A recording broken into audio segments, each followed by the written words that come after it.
Greetings and salutations. Happy Friday. If you're in here live as I'm recording this, what are we up to now? This is number 37 of the, what do we call, what do I call this stream again? OSR Reddit Roundup.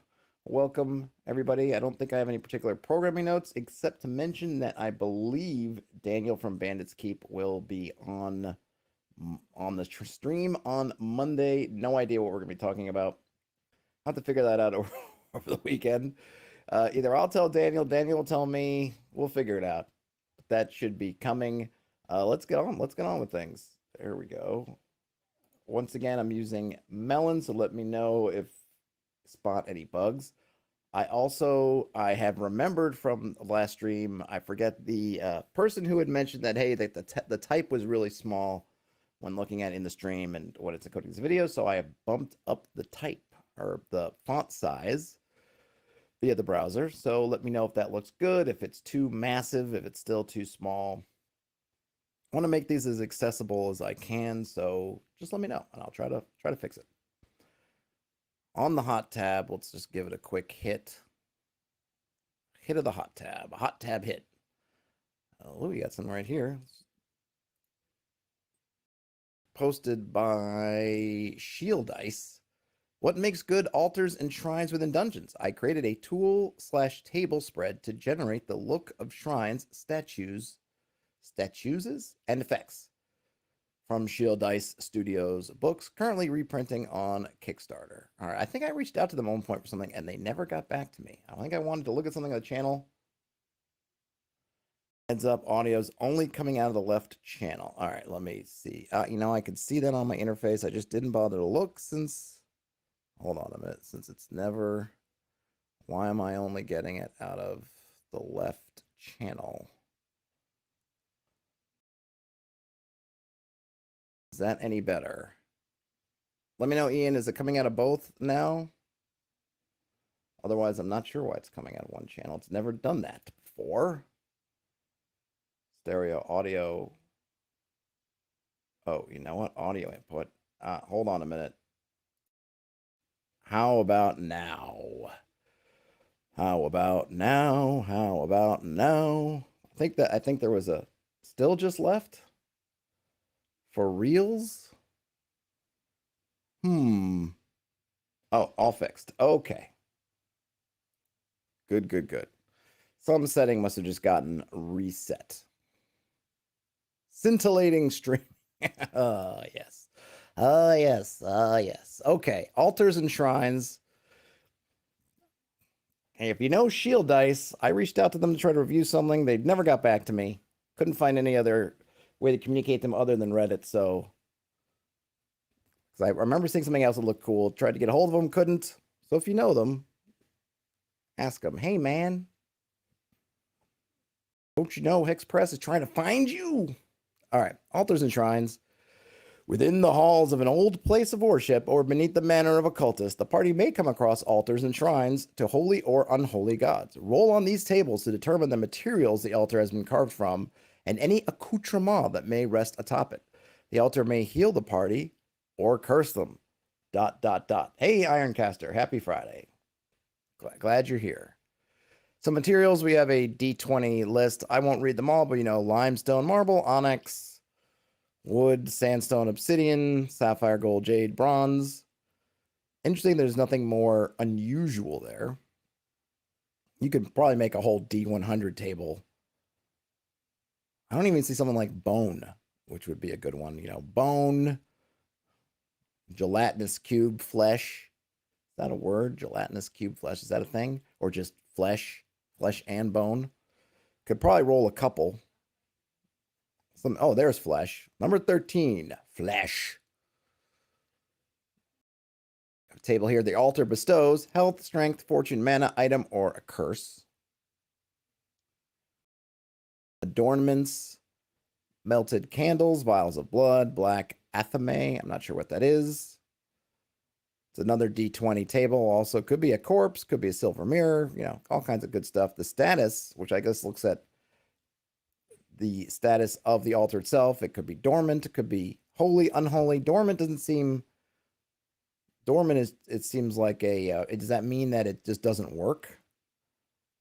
Because I feel like if I roll dormant, I'd still want to roll another status because, yeah, it's dormant, but what is it when it's not dormant?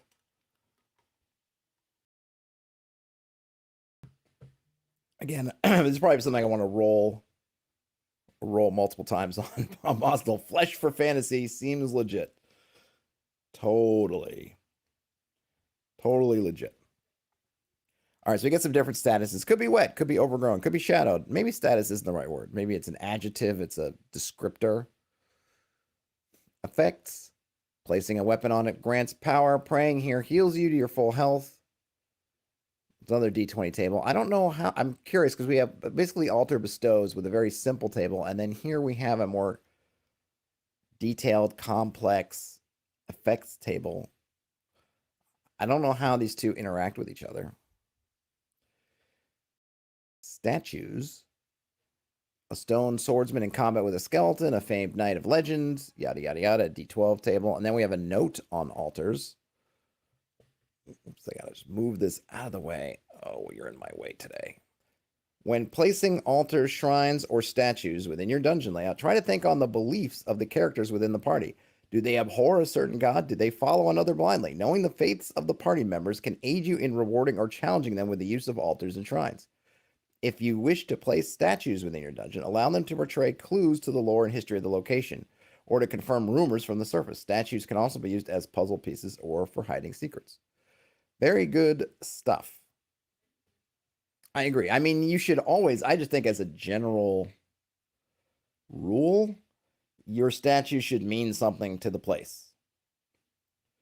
You know, that feels like it's fairly elementary, but it's probably not a bad reminder. Hey, you know, you're in the shrine or something or the dungeon of something and something, then the statues and shrine, everything should relate to that something or something. Or if you're doing more of a mega dungeon, then, you know, what area of the dungeon that's in, it should all kind of relate. And yeah, those are good ways to trigger something about the rumors from this, or to not trigger, I should say, relate to the rumors that may have been heard elsewhere, because maybe if somebody stumbled in there by accident and before they ran screaming, maybe they saw a statue. So whatever rumor they know about the place might be informed by a statue, or whatever decor, your motifs, so on and so forth. Good stuff. I kind of think some of the stuff could be fleshed out even more, but certainly not bad at all. Thanks for that, Shieldice. Give you an upvote. Let's go back.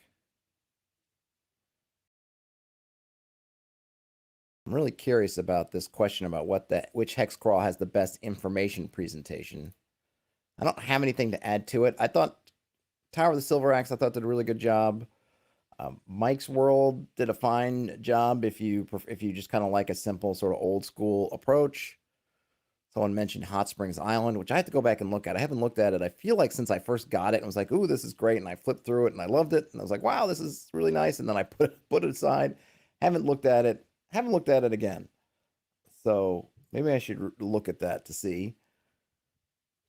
Folks in the chat, what if you have a hexcrawl product that you've used, which one, or multiple ones, which ones would you say had your favorite layout? What would you like best, or what worked best for you? I think particularly we're talking information design, not necessarily which was the prettiest, which had the most beautiful drawings, but which one, in terms of usage of the table, had the best functional layout. K9, okay, so that was Xenolith 234, mentioned Hot Springs Island. K9, K99, or K999 mentions Neverland, which I have not seen. Into the Odds, is that something special, different than Into the Odd? Null Terminated also seconds Hot Springs Island and also mentions Neverland. All right, I'll have to check out Neverland. I don't know Into the Odd, or I know Into the Odd, but I don't know Into the Odds.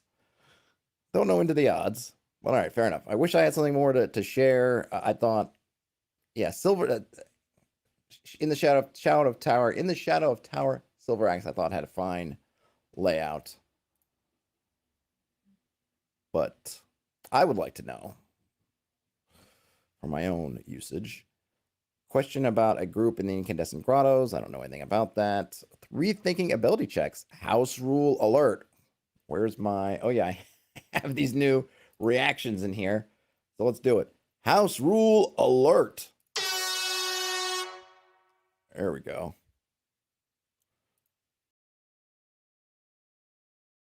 Oops, give it and get out of there. Tab. Give it an upvote. Submitted 17 hours ago by Voivode Ordo Dracul. Reconsidering whether to keep doing roll under ability checks in basic fantasy.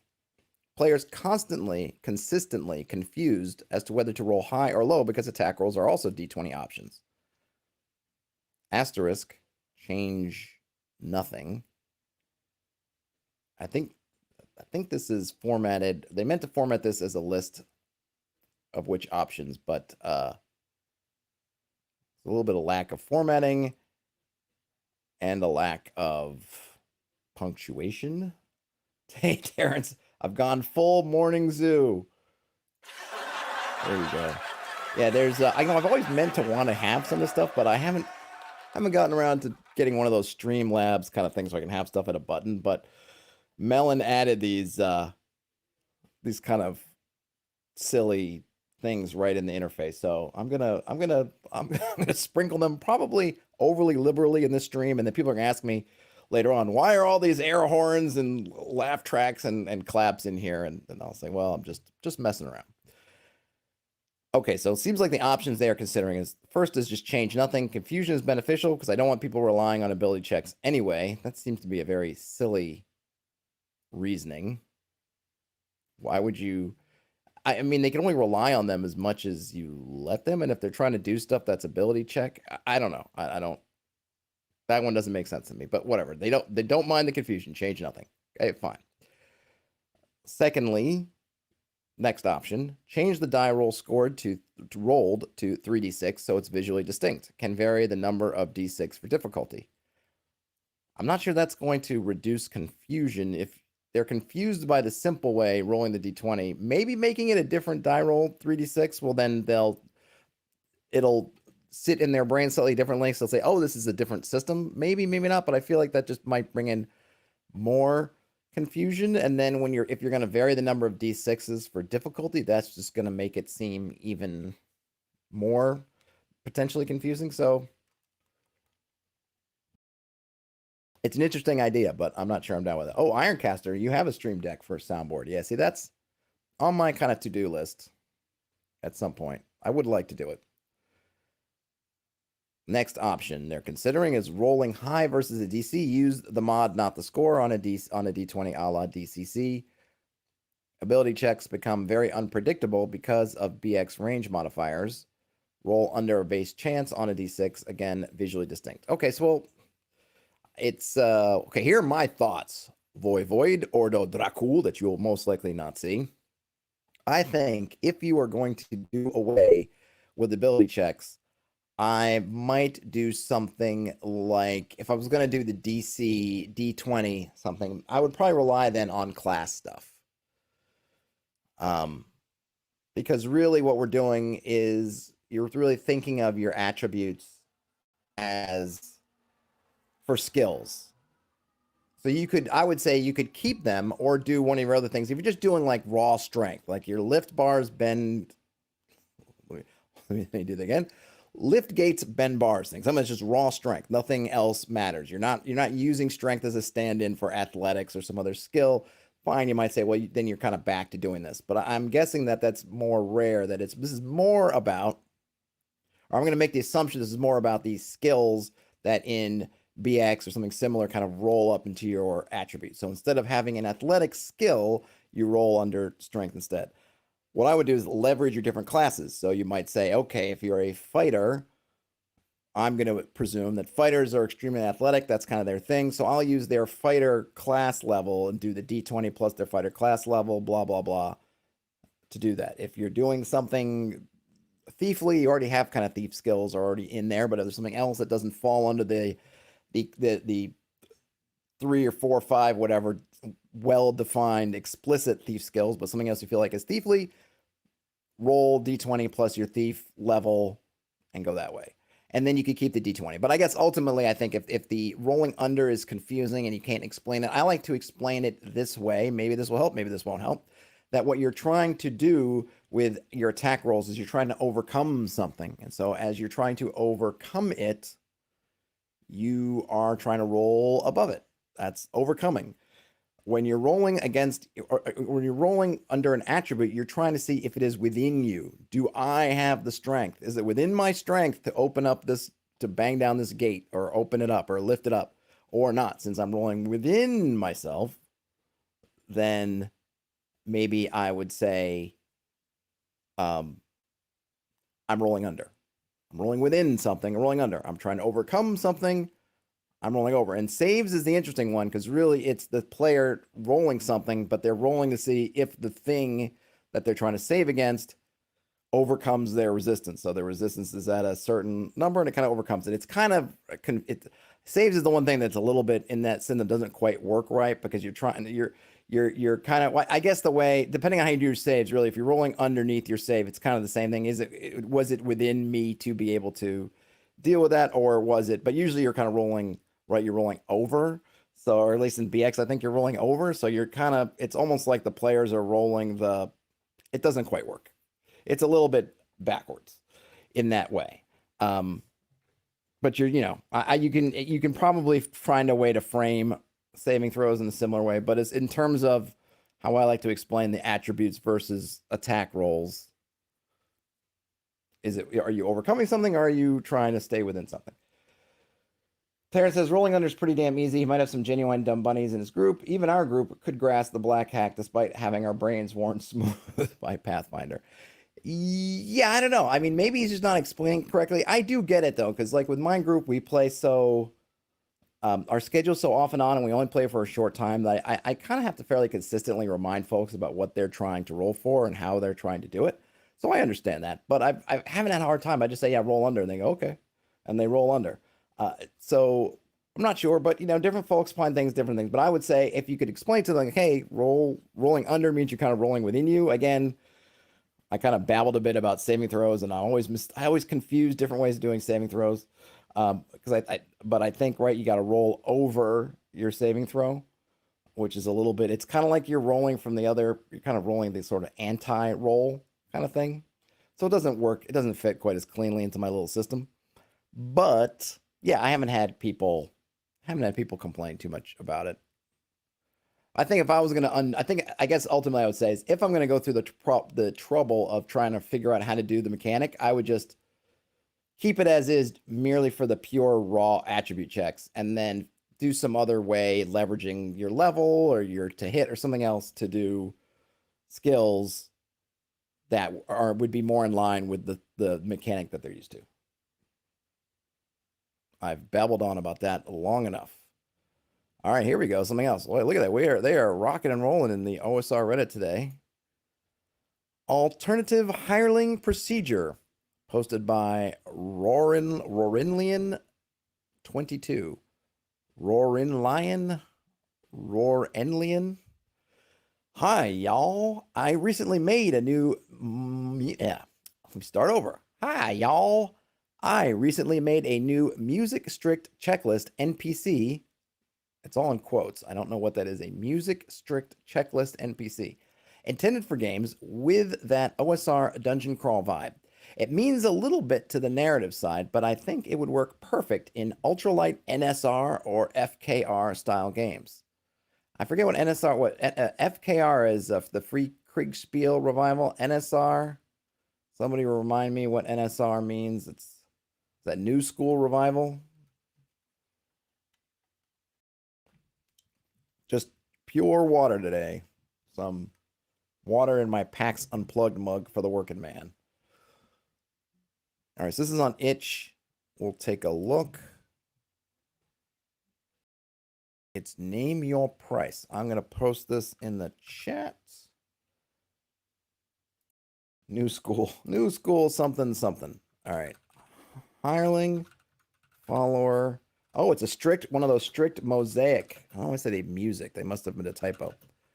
Oh, remember we covered mosaic strict. I'm starting to see it pop up here and there, which is kind of cool. All right, so Mosaic Strict, we found this on a couple of OSR Reddit streams ago. Mosaic Strict is a framework for creating supplements in which essentially everything you're creating a completely standalone module. You make no references to external rules. You can make references to things in the fiction. So say, I think in the one we looked at, it was some kind of dying rule. So the module talked about when you are dying, these systems come into effect. But notice he's talking about a fictional condition. He's not talking about any kind of mechanical anything. So it made no mention of hit points, no mention of constitution, no mention of anything. It's truly, to be Mosaic Strict, you truly are making something that you can just put in, put out, it completely isolated, which is really fascinating. And it would be interesting. I'd love to see if someone was able to make a whole rule set that was everything was fit that you could literally just plug and play all these different modules. But that's the spiel for Mosaic Direct. So theoretically, I'm going to open these up and see that they should be completely, oh, it's not big enough. All right, so I guess hopefully they don't mind if I download it. I don't want to. All right, hopefully, sorry, I don't want to go through doing that on stream. Hopefully some other folks will download this and throw them some coins for their trouble. Maybe I'll come back and see if I can buy it again or gift it to somebody, because I want folks to get remunerated for the work that they do. All right, here we go. So this first page is for hireling. It looks like this is a cool little, almost, I want to say a worksheet. So you have a blank, you insert the name. Insert name here will serve you for a going rate of insert their payment. He/she is skilled at, and you could roll a d6 and you get stuff like poetry, animals, cooking, navigation, sailing, or combat. Over the course of your adventure, they do 4 things to help or hinder you. Check a box to have them perform an action when it feels appropriate. Once 4 boxes have been checked, roll a d6 on the table to see how things change. Interesting. Okay, so over the course of your adventure, they do 4 things, help or hinder. You check a box to have them perform an action when it feels appropriate. So I'm guessing this is not player facing. This is going to be behind the screen. I can go through this list, and the list consists of use their skills to help, happily carry 4 things for you. Why? 4 is an interesting number, and depending on their job, that might be their actual job. Carry 2 more things for you. Carry 1 more goddamn thing. Bear the torch in the darkness. But if they're the torchbearer, that's probably pretty much their job. Walk ahead first at your bidding. Lost a thing right when you needed it too. Triggers a violent encounter by being a fool. Blabs all your plans and secrets while in town. Steals something valuable in your sleep. Spreads vile lies about you. Oh, that tickles me. Oh, that tickles me. Really. That's gold. I don't even need to look at anything else on that list. I just want to have that moment where the PCs walk into the tavern, having heard people whispering stuff. They come in and they see that they're hireling with some kind of grin, sort of caught red-handed in the corner, whispering to somebody and pointing at the doorway. That's a great moment. And then runs like a coward at the first sign of trouble. Immediately roll on the table below. Once the 4 boxes have been checked, roll a d6. First is the highest bidder. The hireling stabs you in your back. That's a typo. Should I mark that? I don't think they have a way in this for me to mark it. Can I cross it out? No. More actions? No. All right. Can't cross it out. All right. So hireling stabs you in the back, usually literally. 2, sick of your ish, the hireling leaves immediately, tear up the sheet. No, I don't want to tear up the sheet. That comes like an NPC. I guess convert them to a minor antagonist. Strike! The hireling demands more pay at double the rate. Pay to clear checks. Pay to clear checks? Oh, I see. Maybe these checks? Meh. Hireling continues in your employ. Roll again after 4 more checks. Another day, another dollar. The hireling stays on, pay the rate to clear checks. Or love, or Stockholm Syndrome. Hireling becomes a follower, flip this over.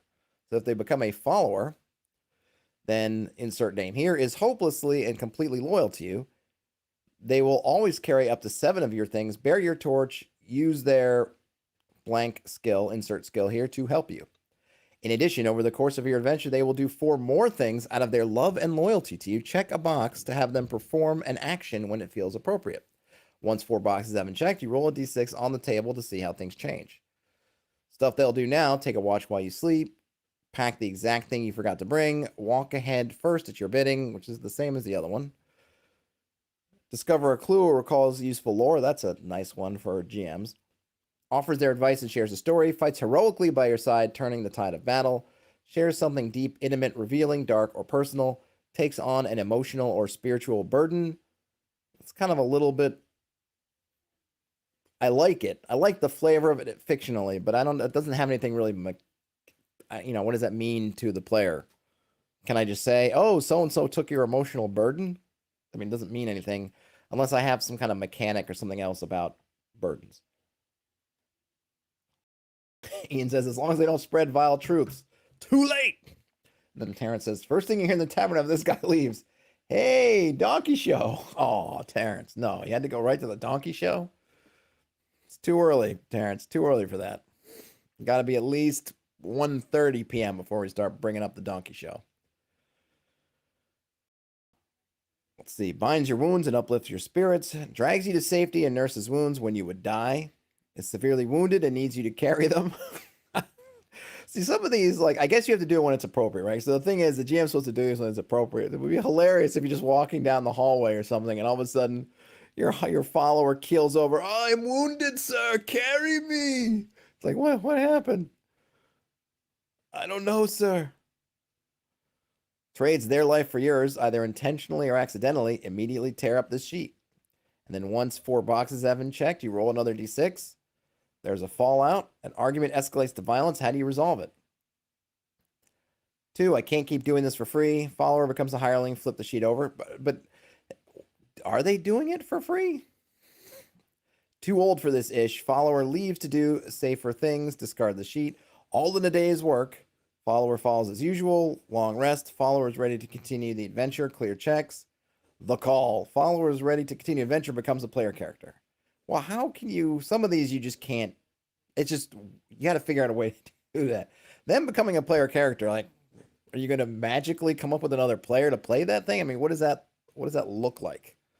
I really like these. These are fun. I think I'd need to tweak them a bit to work in my sort of game, but... Really well done. Really well done. Kudos to... So, let's go back. Who...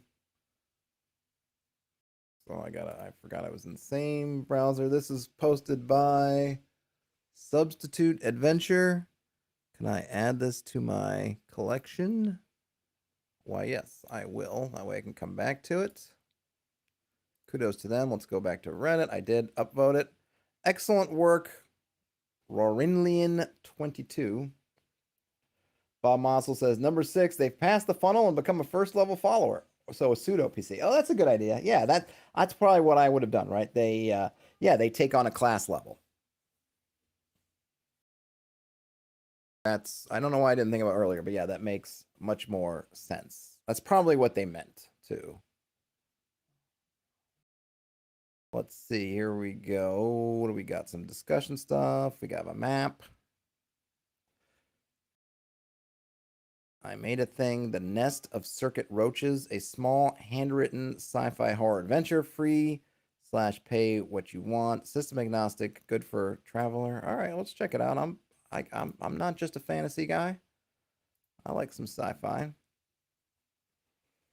Okay, I think I've been here this blog before. It's posted on the Eldritch Fields blog, and we'll go to itch and check it out, but it'll be called The Nest of the Circuit Roaches. It's a small sci-fi horror adventure written by hand as opposed to by foot.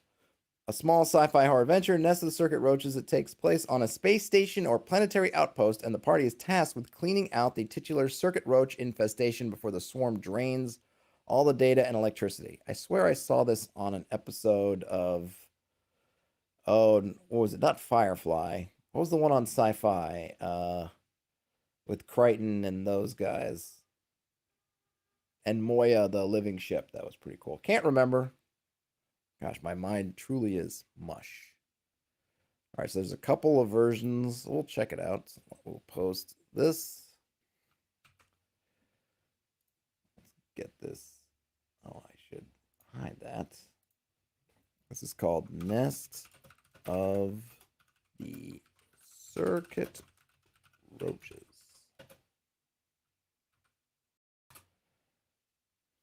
All right, that'll come in the chat now. Can't name my own price just yet, but I will come back to it. Oh, I did. Okay, so they actually have a handwritten one, but I don't think I want that.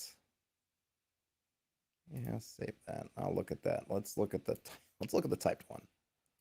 I don't want to besmirch someone's typewriting, but I also want to be able to read. Oh, this has a map too. All right, so let's just zoom in here. System agnostic OSR sci-fi horror adventure for dispensable low-level characters by Tamas Kisbali. Published this year. It's also got a link to the blogspot and to itch. Here we have a very simple map. Get some Farscape. Farscape was the name of the show. Thank you, my own brain. Coming to the rescue. It was Farscape, and I swear they at least had one episode where Moya, their ship, got infested with something or other. Another swig of water for the working man. All right, so this should be pretty quick. Famous last words. Get some random events. Rolling a d10. 60% chance nothing happens. Then a 10% chance of one of the other things. Electric shock. 2d4 circuit roaches. A sentient wire entanglement. Or a ghostly figure in the distance, aka Little Timmy. The station's computers are malfunctioning because of extensive circuit roach tunneling. The party must deal with the infestation and repair the internal core. Unbeknown to all, Little Timmy, a child prodigy, secret telepath missing for months, is the new Roach King. I am the Roach King. Unless otherwise noted, darkness with the occasional sparks, concrete and ceramoplastic walls, exposed wiring, machinery. Ceramoplastic walls. That's a great word. So I think that's kind of the, I guess, the overall description. When in doubt, if something else isn't here, the entire place is going to be darkness, sparks, concrete, and ceramoplastic walls, and then some machinery and miscellaneous machinery and exposed wires. And then it looks like the numbers are kind of just for specific things in the rooms. So in the room 0, I guess this is the entrance to the dungeon, essentially. There's a gaping hole that leads into area 1, which has 3 circuit roaches munching on exposed wires. And there's a red light from the direction of room 3. Okay. I'm just going to kind of skip. We got pile of goo, flooded red emergency light. Southwest corner is 30 feet above the floor. Chunks of concrete balance on the edge. There's a trap. The chunks collapse to the floor. I think that's this double dash marked area. In area 3. Area 4, there's a giant acid spitting circuit roach defends the entrance to 5. Where's 5? Oh, here. Will not leave the area. And then in that area 5, there's hundreds of roach eggs that will hatch in a day. There's a blue teddy bear nailed to the wall. Little Timmy fears and hates it. All right, I like that's a nice touch. Presumably, you can grab that bear, do something with it. If you defeat the giant acid-spitting circuit roach and think to grab it before you burn down all the eggs in like an Aliens-style flamethrower assault. Titanium airlock with peephole. Shuts and locks when the person enters. Sewage fills the room in 3 minutes. Crate hides energy weapon cells. I mean, that's interesting. but why? This is where it's something that it wouldn't be, and this is something I think that you guys let me know what you guys think. I think when you have a dungeon like this, and this is not, doesn't matter, fantasy, sci-fi, whatever. When you only have 11 rooms, or some, and you can decide as a dungeon creator what limit you would come at. Name the rooms. Like this thing, okay, so this is basically just a big room trap. You got a titanium airlock with a peephole, shuts and locks when you get inside, and then sewage is going to fill the room. But what's the purpose of the room? I mean, is it if this is a trap that little Teddy and his circuit roaches created, then I would like, it would be nice. I can make it up as a GM, but it'd also be nice if they noted that this stuff doesn't fit. Like this airlock door has been kind of moved from somewhere else on the ship, and whatever sci-fi term for basically stuck here, reprogrammed or jammed in there or welded in there, whatever it is. If this is some kind of waste management sewage thing, then there should be some way out, because you could say, okay, well, what's going to happen is normally during normal operations, when maybe the toilets, the septic systems reach a certain point, this would seal up, this would fill up, and then something else would happen. Like there's a pit here or another trap door or something here that maybe it leads out into the darkness of space, and then this will fill up, and then this thing will open, and then it'll go out. But just having it like this kind of just a death trap, just take that next step, make it work, or just give it a little bit more like, okay, here's what it fits. And we only have 11 rooms. I'm not like I'm asking somebody to write 1,000 room names, which might get, but for this, give it that specificity, because as a GM, especially when we're not, by design, this is a 1-page kind of dungeon. We're not getting a lot of description and things. We're just getting the necessities. Then let me know, sewage, I don't know, whatever, sewage disposal chamber. And then all that stuff will suddenly make much more sense to me. I will just get it, instead of me thinking about, well, like, what is this room doing here, and who did this, and why did they do it? Bob Monsell says, I feel the more you write on the map, the better. Just an interesting name will be a catalyst for details and interesting actions. Yeah, exactly. And then you could also have that if your guys here in your whatever sci-fi system, maybe one of them has a skill that is appropriate, or they were a maintenance guy. I'm playing Bob, the space maintenance guy. Then when I get to this room, I can make a roll, and I will know as the GM to maybe ask Bob to, or just tell them, or have him make a roll, whatever, when this stuff, because I'll see, oh, this is a sewage, release disposal chamber. That's totally in Bob's purview. Bob will know, and that might give them a clue to what's going to happen, or what could potentially happen with this thing, right? Just something I might do. Here, the next room right next to it has another airlock with a peephole. Also has a dead station technician that's face down. No discernible sign of death. Dried streaks of blood from the nose. This is due to Timmy's telepathic attack. And then child's footprints. Footprints in what exactly? Because we're dealing with concrete and ceramoplastic walls, exposed wiring and machinery. What about that is going to have? If I'm going to say, oh yeah, you see a child's footprints, like what?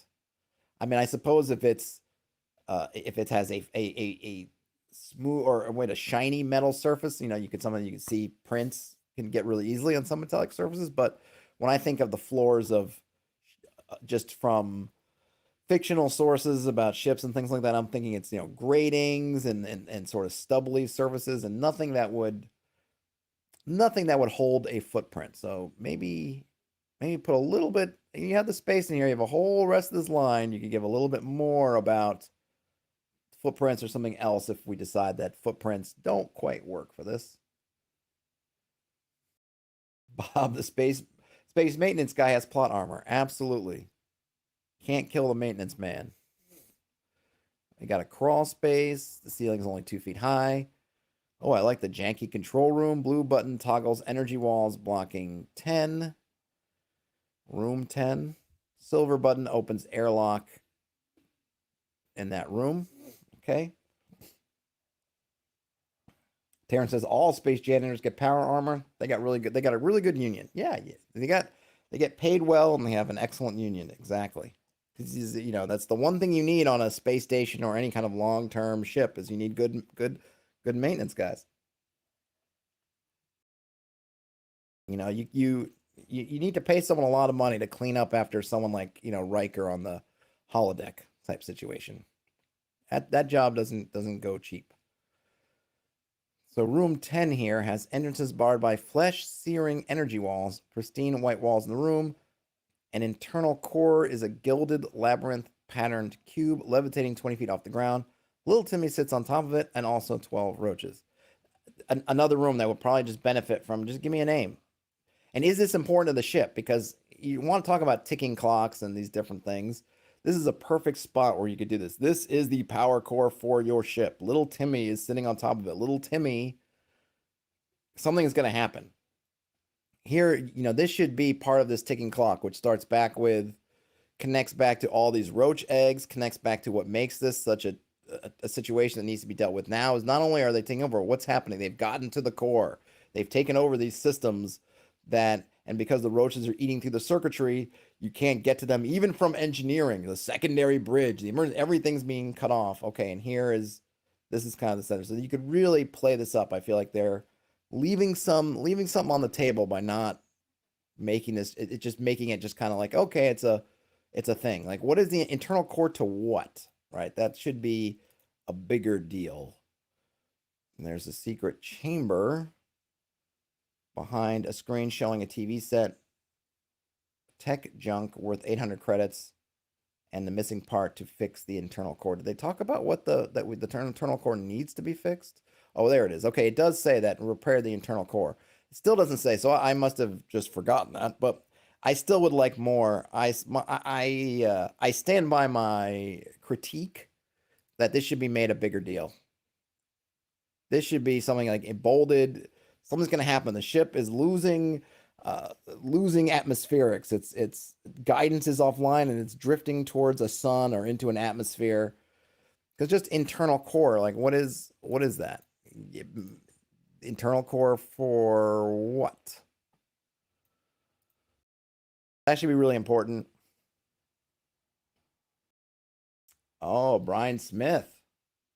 This door appears to have been cromulated in place crudely. Exactly. Yep. And then we get some notes. Little Timmy is a mischievous, spoiled child, age 7, plus 300 years in cryosleep, wants to rule the station, fears his former teddy bear. He's got a psychic attack, also controls the roaches, and can levitate. Kind of a little, what is that, a Twilight Zone kind of thing? Circuit roaches are dog-sized. That's gross. They feed on electricity and data. That's an interesting concept. Circuit board pattern on carapace. Nice touch. Can gnaw through concrete with a bite attack. Also good. And then you have the giant versions that are 4 times bigger, and then they spit acid at a 20-foot range. Terrence says, needs a ticking clock. They have it. There is a ticking clock here. They just haven't. It's right here, which I just kind of glazed over, but this really needs to be made a bigger deal of, and something about why it's okay. Okay, you need to repair it, right? The station's computers are malfunctioning is kind of, not it's lame, but it's really an understatement. If Timmy controls the internal core, and I'm reading the internal core as the main thing that is powering the space station in some way, then little Timmy taking that thing offline isn't merely like, well, it's malfunctioning. It's like, no, this thing should be losing gravity, losing life support, losing its capabilities. It's starting to spin out of control. It's starting to drift into a black hole, whatever. Like, you could have something really super important. It's just a little bit vague. And I get it that I think it's, on the one hand, it's internally vague, calling it an internal core, because you don't know what system or anything, but just give it a good name. I mean, I would even say just just create the whole space station, and that way you can kind of label everything, and you can I don't need a whole map of the space station, because you can say, okay, here's the space station, and then here is the thing, and then in the space station about this area, which is in the bowels of the space station, its central computing or whatever core area that's in the mechanics, in the machinery that controls the core function of the space station itself, and then you have this part, and then label these different things. Here is your literally the heart, the control center, or the thing that powers it, or whatever. This is where all the computers, all the AIs, whatever, connect to the physical machinery happens here. Over here we have, this is your sewage area. This can be some other area. Like, you could just really get into it. Now, I get the fact that this is a one-page dungeon. They're not trying to do a whole bunch of work, but I think that they could, just giving these rooms names, drop the font. I just think you could organize this a little bit, or hey, make it a 2-page dungeon. I'd rather have it be a 2-page dungeon and have it be really fleshed out. But hey, good work on this person. It's pay what you want. You can go in and certainly look, again, nothing that you can't go in and prep and do in part of your prep to run this thing for your game is to add in all these details. It's just kind of a missed opportunity, a little bit, for the creator to not have maybe just gone through and, sometimes, I mean, I get it. You make something, you think like, wow, this is cool, I want to share it, and you throw it up there. And there's something to be said about that, because you can get, goodness knows, I know this from my own personal ongoing experience, you can get too bogged down in a whole bunch of stuff. Sometimes you just want to throw it up there. But I also think there's worthwhile to say, okay, I wrote up this thing, it's great. Let me put it down. Let me send it to a friend. Let me sleep on it overnight, and let me come back and say, okay, if I'm going to throw this up there and I want people to pay for it, I want to be really proud of it, let me go through it. Let me take that extra step, and let me go through and look at some of these things and say, how can I give a little bit more? Is it important that it's 1 page? Is is this for a 1-page dungeon content? Like, what am I doing? Like, because to a large extent, it being 1 page doesn't mean anything. I'm looking at a PDF. What do I care if it's 1 page or 3 pages? I'd much rather say, I'll have it be 2 or 3 pages, or I'll drop the font down, or I'll do something else, or I'll make this a smaller map, or I'll do whatever, to get some of these details out there, because I think those details just give it that little extra punch. But hey, nice job by Tamaskas Bali. Let's see, some more notes from the chat. Bob Mossel says, somebody wrote about how having a good name can spark things in both GMs and players, e.g. Spooky Graveyard at Night can immediately make people think of things like crypts, open graves. Yep, I totally agree. And then Brian Smith says, I usually start with the room names in my notes when I'm drawing up a little dungeon area. Yep, I just think it's just, and I think it forces you a little bit to think about the logic of the place. Because I think just having rooms with airlocks that are kind of traps, or one's a trap and then one's kind of not a trap, but they're identical. Why? Like, it's just it just screams, this is just kind of a gamey trap. I want to have a trap, so I threw it in here, and it's kind of a fun trap, but you have a space station. I mean, you have this context, so use the context. If they'd gone through and named these things kind of first, then that probably would have maybe helped. Maybe you wouldn't get that particular trap if they hadn't labeled it sewage room, or maybe they would have. But yeah, and I definitely agree that labeling these things with names is a way for getting a picture in somebody's mind that kind of worth 1,000 words of just description, and just giving it a nice, concise name. And it's not going to blow up the page size or anything, right? Giving these names for the most part you could fit those in and probably not, you could still stay within a page. And yet, yeah, I agree, everyone's saying it would add a lot. But that is Nest of the Circuit Roaches. Go back here. Did I upvote that? I did not, so I will. We're sitting on about 10 or so minutes left, so let's see if we got one more good one we can do. Someone wants to hear thoughts on Knave. I don't really have much with Knave, so I can't speak much experience in Knave, so I can't speak too much on that. Oh, here we go. This might be good. Let's see, posted by V Donut. I posted an article on my blog regarding monks. All right, so let's take a look. It's going to go elsewhere, so I will go there and give them an upvote. It's called Bad Apples in Classes Monk. I will post a link into the chat.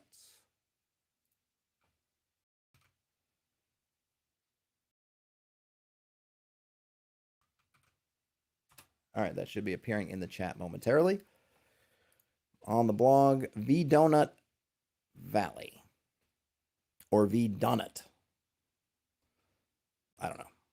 Bad apples in classes, monk. Imposing East Asian archetype of fighting monk into, overall, medieval Renaissance European-inspired fantasy fits like a fist to the nose. Without any other classes following such a theme, it stands out as an outsider. I think it is really hard to, quote, Europeanize, unquote, monk warrior, considering medieval monks, as well as first Middle Eastern anchorites, were more of thinkers, philosophers, and mystics, certainly not, certainly not fighters.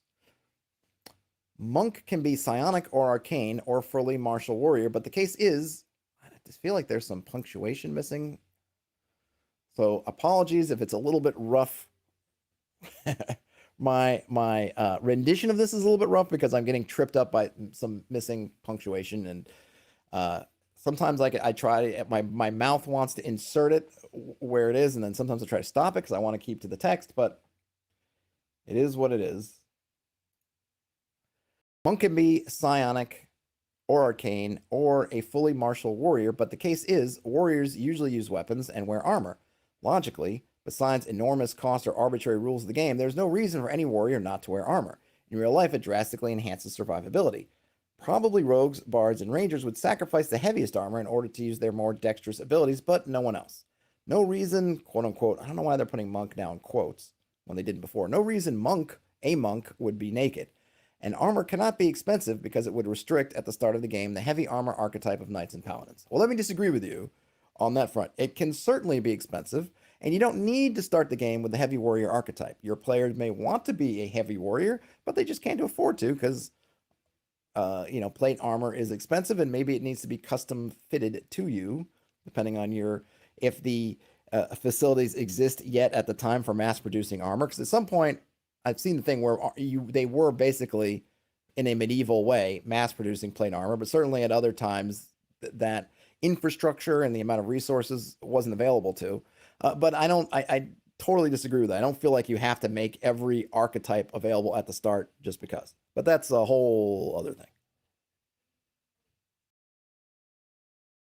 Ryan Smith says, lots of assumptions going on here. I'm pointing out that monks are weird. Seems useless. They were added because Kung Fu was cool, right? Yeah, I mean, that's my thought to it. I mean, I do get what they're saying. Well, I mean, let's get through it and see. But yeah, I kind of agree with, not agree. I can sort of see what they're saying. There was this whole thing that maybe they don't know about or they're missing, which was that D&D was this hodgepodge of all kinds of stuff.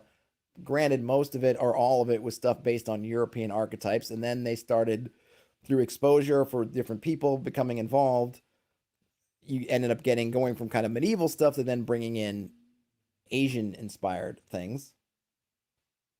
But yeah, yes, the appearance of monks in D&D had nothing to do with whether they fit somehow appropriately into a European medieval game. It was just, yeah, people thought, hey, they're cool.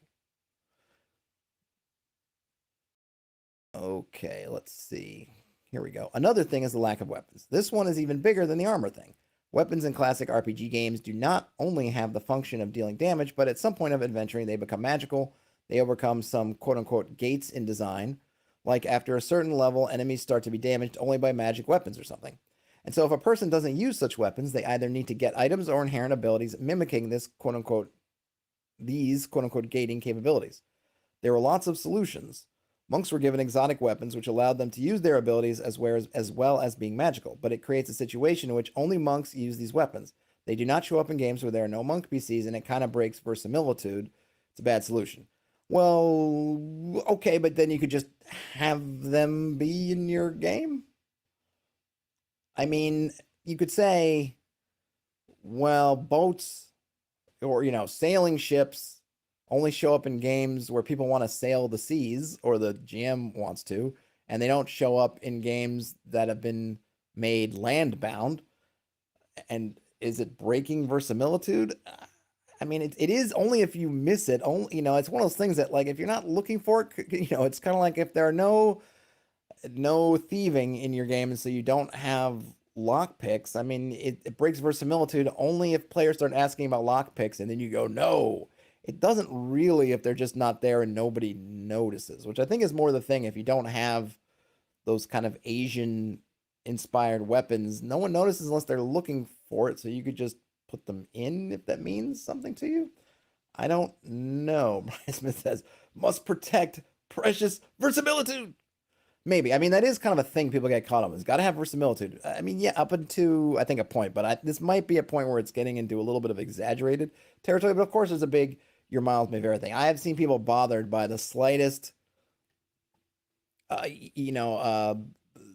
just making the slightest kind of accommodation or thing will just inspire. But I shouldn't have to, or it shouldn't have to be that way, or this, that. And it's like, okay, that's, you need it to be totally whatever, that's fine. But for 99% of the rest of us, we're good. We're good. But I think the other thing is that they're forgetting or not thinking about is, or maybe, let me just read on because I might be getting here. Another solution is to give monks quote unquote gating abilities. But since we're not toxic, we cannot constantly make situations in which other characters lose their equipment to make the monk shine, because that's bad. I'm not sure what they mean there. I mean, it can be pulled off well, but if it's just an excuse to make monk viable, it is not. There's also another advantage of weapon users. They may choose a poison rapier +1, a sword of frost +1, or Armageddon blade +1. And every monk gets the same ability. I mean, I haven't seen a system making monk abilities as varied as fighters' magic weapons. It makes the monks even poorer, boring. So as to make it at least a little more viable, monks could get these quote unquote gating weapon abilities a little earlier than other classes. They could deal magic or silver damage level or two, or silver damage a level or two earlier than the game is designed to provide such weapons to other classes. Then choosing monks would allow you to bypass some obstacles early in the game. It's a nice surprise. Or you could just have things not be tied to weapons. So you might get bracers of such and such, or gauntlets of this and that. I think on the one hand, I could see where they're saying that introducing a monk presents certain problems / obstacles / opportunities, however you want to do it. But you fill them out, or whoever's bringing in the monk can talk about this stuff. I think it's fine to say that in a game in which folks, and because it's part of our system that there have been monks, it's not just a newfangled thing that nobody knows about, have been around for thousands of years, or whether you want to call them monks and just call them brawlers, martial artists, whatever, folks that use their fists and things like that, or wrestlers or anything like that, which have existed even in kind of European sort of things, or at least if you want to go back to like Greco-Roman stuff, and then even stuff from, Sumerian, Babylonia, having Gilgamesh wrestles Enkidu kind of thing. And so having people or beings or creatures who were using their hands, their bare hands, to get stuff done, then there would be items and magic things that would reflect that. And so you wouldn't just have everything tied to swords.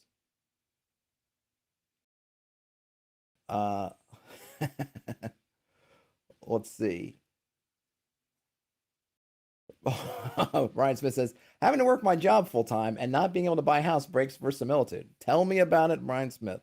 Terrence says, I think they're so integrated into the tropes of fantasy role playing that the origin hardly matters anymore. That's also true. And then he also says, Brian's giving me a sad. But Brian says, to clarify, they do live in a house. Well, that's good.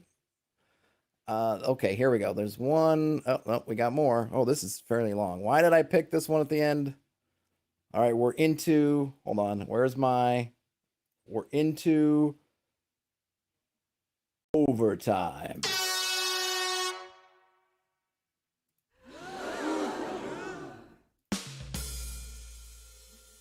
I have no idea how that sounds. I just ran together 3 sound effects. Let me know how that sounded. There's another problem with basic 6 attributes: strength, constitution, dexterity, intelligence, wisdom, charisma. Monks have to have a lot of them high. Monks have to have a lot of them high to keep up. Either that or the system makes them not influential. But if they are, as it is in D&D 5th edition or was in 3.x, for example, you have to have substitutions. If monks can get their bonuses from wisdom instead of constitution, you could play out the archetype of these weak old monk masters. Or you may substitute their strength, so they'd get damage and attack bonus from wisdom, making them weak and thin masters of combat technique. Like, imagine you have a -3 to strength, but still do +2 damage with each hit because you're still so well trained. You may even substitute dexterity with something like monk senses, making them just simply choose to move when they need to. So even with a lack of basic dexterity, they somehow make it all. The best would probably be to substitute wisdom to at least two of the others to ease the monk on being mad, which I think is what, multi-attribute dependent? I think the thing is that, and again, this might be, I mean, I've watched a bunch of kung fu movies and wuxia type movies. I love them. I enjoy them a lot, especially the kind of vintage 70s and 80s ones. And I think I don't want to say it's a mistake because I don't know ultimately. I think a lot of times it's not that they're so wise that replaces their strength. It's that they're really, say, okay, so let's go back to, let me just try to be a little bit clearer. Let's go back to this situation of the old monk who uses wisdom instead of constitution. That's not really the thing, I don't think. Yes, they're very wise, but they also have really badass constitution. They just don't look it. I think a lot of things with the kung fu films is they don't follow the way they're characterized. The way the folks look is they're not bodybuilder strong. They're more kind of functional strong. To give an example, I'm going to give a professional wrestling example.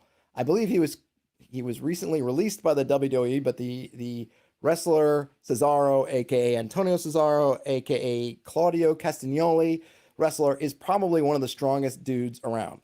And clearly he doesn't look like a weakling at all. But he doesn't look like a huge bodybuilder, kind of ultimate warrior type. Ultimate warrior, it looks stronger. You saw them on the street, you would say, oh yeah, Ultimate Warrior's got to be stronger than Cesaro. But he's not. It's just that Cesaro, his whole thing, and you can go find on YouTube and other places, I think they used to, at some point, posted some videos of his kind of crazy workout stuff, is all about kind of functional, practical strength. Whereas the Ultimate Warrior is doing something, is essentially taking the proverbial, air pump to his muscles and pumping them up. And so I think for the martial artists, whereas maybe we're used to, in our visions of strength, seeing folks like the Mountain from Game of Thrones thinking like, oh yeah, that guy's strong. In, kung fu films, it tends to be the guys who are not, well, they're not as big physically, they're not as tall or wide, but they're all about this kind of different kind of strength. In the same way, when you look at those old masters, it's not that, oh, they're using their wisdom instead of their constitution. No, they just have a lot more constitution than you think they do because, we're just looking at them a little bit differently. And part of that also is kind of by design. The old master that's a lot more badass and strong and whatever than you think they are. Terrence says, didn't know cocaine made you so swole. Exactly. All right. Okay, blah, blah, blah, fixing the monk. But am I missing my main point? What exactly is the monk archetype? We know it's not really a cleric since its abilities are not divine like a paladin/cleric. That kind of depends too, because if you're playing like a Shaolin monk, then they are kind of cleric-y, paladin-y. But of course, there's lots of other, the monk is the kind of more generic martial arts type. Yes, is not a paladin/cleric, but they can be. Let me tell you about Midnight setting for 3.5. I had that Midnight book ages ago. I should probably try to re-get it because I remember thinking about it and liking it at the time. It's a low magic setting in which evil Sauron-like or more Morgoth god won the war. Magic is rare, priesthood is non-existent, the only god in contact is the evil conqueror. And due to this, martial classes had to be reskinned to make up for the non-magical environment. I think a barbarian and rogue were the same. Fighter had some adjustments due to worse weapon and armor availability for PCs, and all magic classes were shoved into channeler or something. But there are these two weirdos in D&D classes, ranger and monk. And a ranger in Midnight was an easy deal. Just make all their spells into spell-like abilities. You are so good at animal handling, you may do non-magical speak with animals or something. But there was also the defender class. Defender was a non-magical substitution for monk. It is very important. The only issue I personally had with the fiction of the defender was it had to be like a secretive order living within conquered communities. But from the game logic, it should be the most common kind of fighter. People were checked by patrols. They could die if found with a weapon. So what did the defender do? It was a martial fighter, no ki, no psionics, no magic or religion.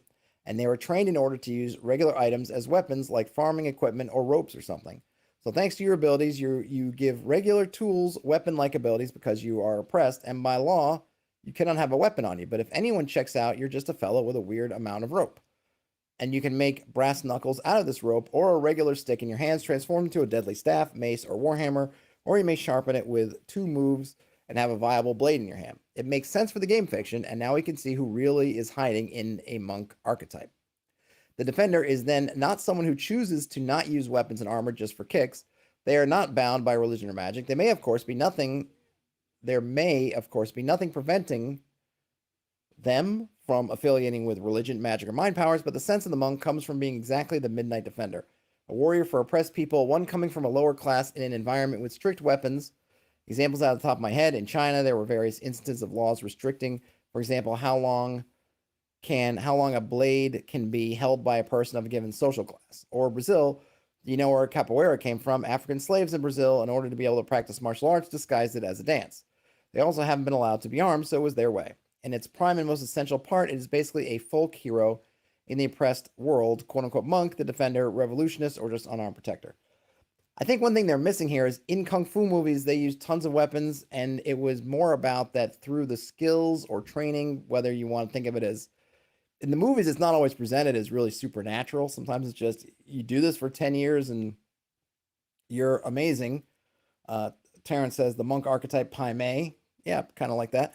But they wasn't because they couldn't have weapons. I mean, and oftentimes the monks are fighting people with weapons. They're using, or I'm going to say monk, the martial artists, because they're not always monks, using weapons. They usually don't wear armor, but then they're fighting against tons of folks. Usually depending on, I think, which Kung Fu movies you're wanting, some of them that have like when the Han have taken over, or something, or the Mongols are involved, that and they're oppressing the peoples, that those troops or the government troops in general will be wearing armor, or the police will be having armor. It doesn't stop the monks from doing their business, or the martial arts, I should say, from doing their business. So it's not like they only exist in the oppressed world. It's just that there was this element of, if you do this amazing training in the world, whether it's just supernatural, natural, whatever, then you can do these things. So I don't understand that it has to be it's oppressed thing, because it doesn't, because martial arts movies, plenty of them had nothing to do with any kind of oppression. Plenty of the movies were about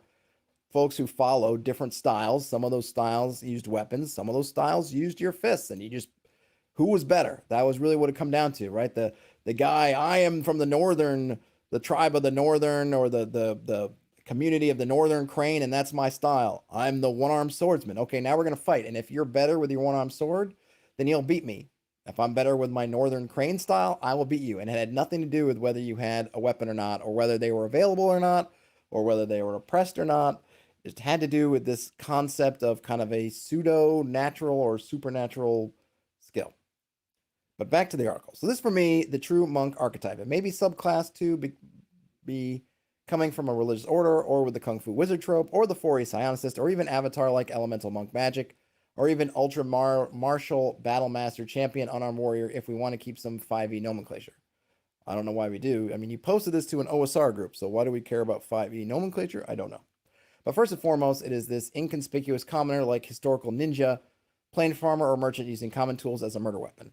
Again, I think they're not taking in the full breadth of what the martial artists were in the kind of movies and fiction that were the cultural touchstone for this class. It wasn't the farmer who is in secret a master. Oftentimes, depending on the movies, some of them, you clearly can tell the martial artists from the rest, because they're wearing all in blue, and they've got a crazy big sword on their backs, and they're have long beards and long eyelashes, and or eyebrows, and and they're killing people for looking at them funny.